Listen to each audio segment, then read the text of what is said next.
Hi, I'm Han. And I'm Vin. And today we're picking the top 5 TikTok wellness trends that are going around lately, and we're going to tell you if they're hot or if they're not. Let's get into it.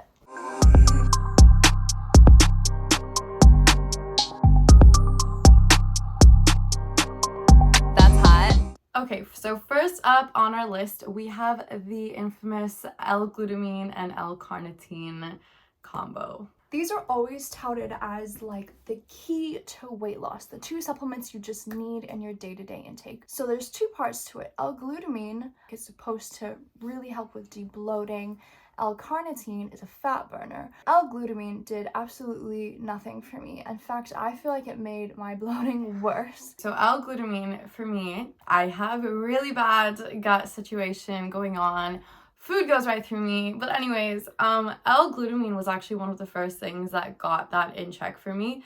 I was taking it every single day, and then I got to a point where I started bloating up again, so I kind of cut back to only taking it every other day, and so far that's worked well for me. Vin found a schedule that works for her. I found that it just wasn't doing anything for me. So if you're curious, what I take instead is a probiotic every morning. That from day 1 just instantly helps my bloating immensely. Because it was getting like chronic. So the other half of that equation though is the L-carnitine. This is the fat burner. I have very mixed thoughts on this because I absolutely love L-carnitine, but I would never, I guess, market it as, oh, it's the magic weight loss supplement. You're gonna get skinny. You're not.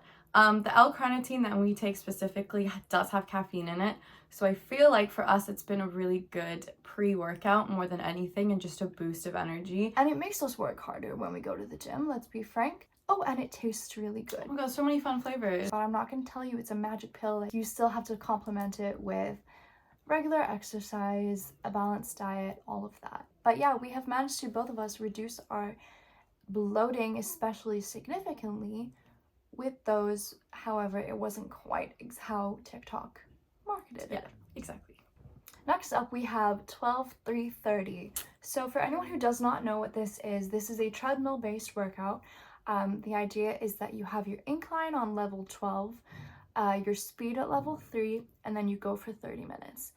We cannot say enough good things about this, but what I'll say first is that however you sway, 12-3-30, 15-5, whatever, it's less about the numbers there.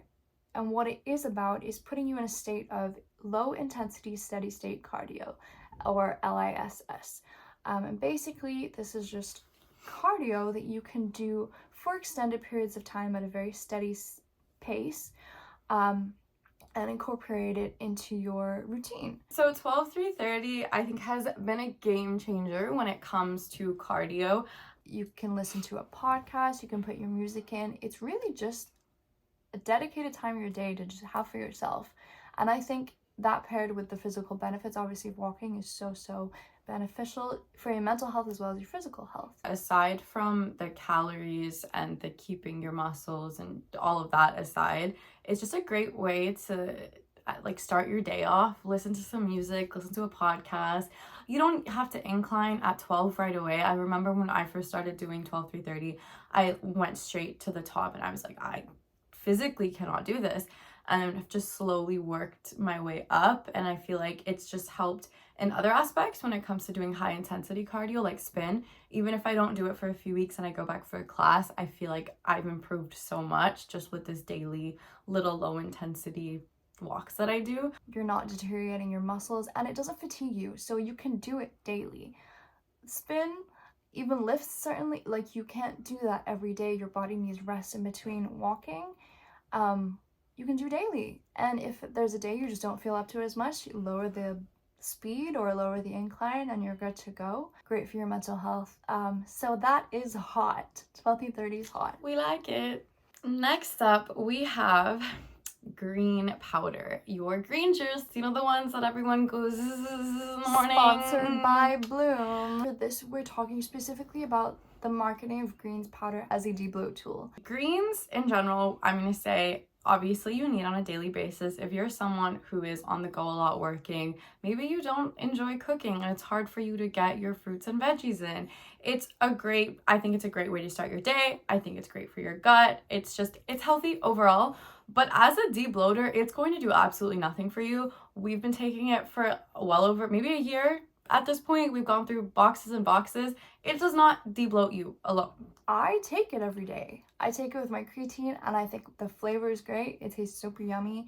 It's good to get a serving of greens in first thing, but as a debloater, it really is just not it. You have to do way more to fix your gut health, to fix your overall diet. Maybe there's something your body is lacking in your stomach lining. Maybe you have gastritis like Vin did. It's a great thing to incorporate into your daily routine. I think just, waking up in the morning, just being mindful of what you're putting into your body. I know people are going to say that it's better to get your greens in a natural form, but again, this is for people where that might not be possible, or, there might be certain days where you just don't have the chance to make those meals. So it's a nice, easy way to get your greens in. But as a weight loss tool, we don't like it. That's not hot. Next up, protein. This is all over my For You page.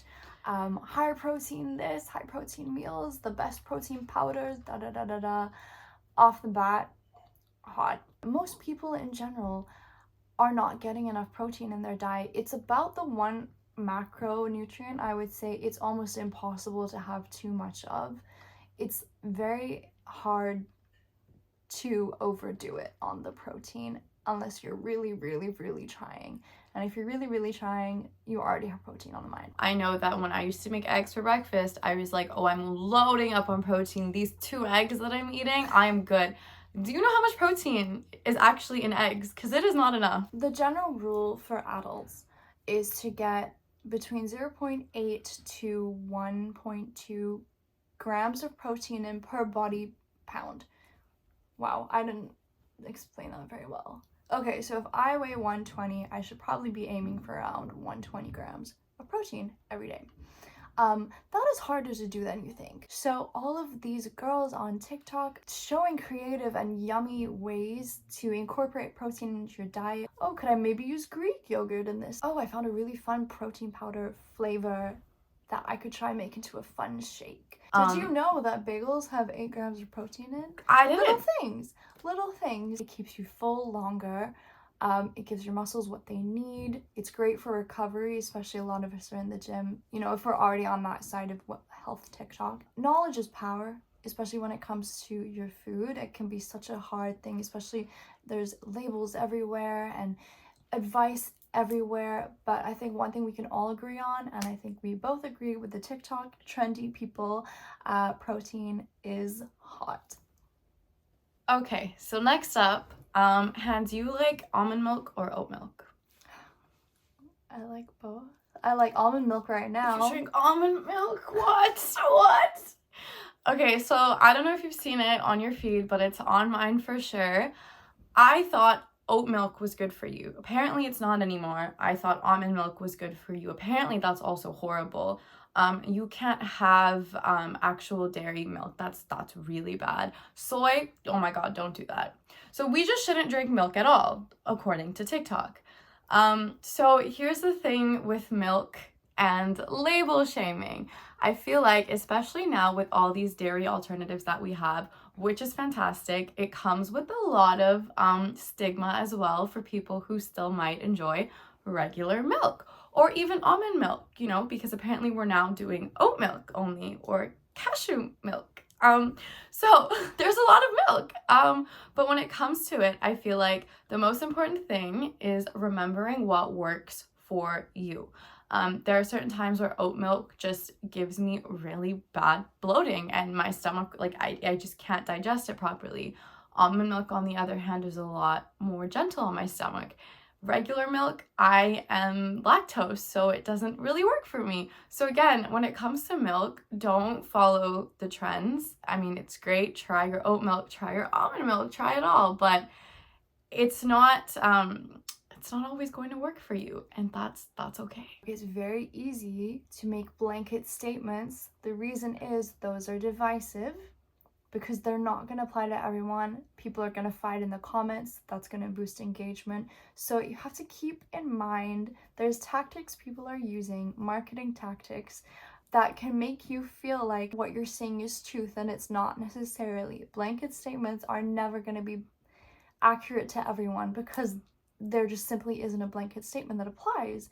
So label shaming is not helpful. No. Find what works for you and stick with it until it doesn't work for you anymore. Exactly. And you don't need to make your own milk at home. Oh my You don't gosh. need to do that. I That's would love to fine. be You don't that need to do level. that. That's I would great. love to have That's that kind great. of time.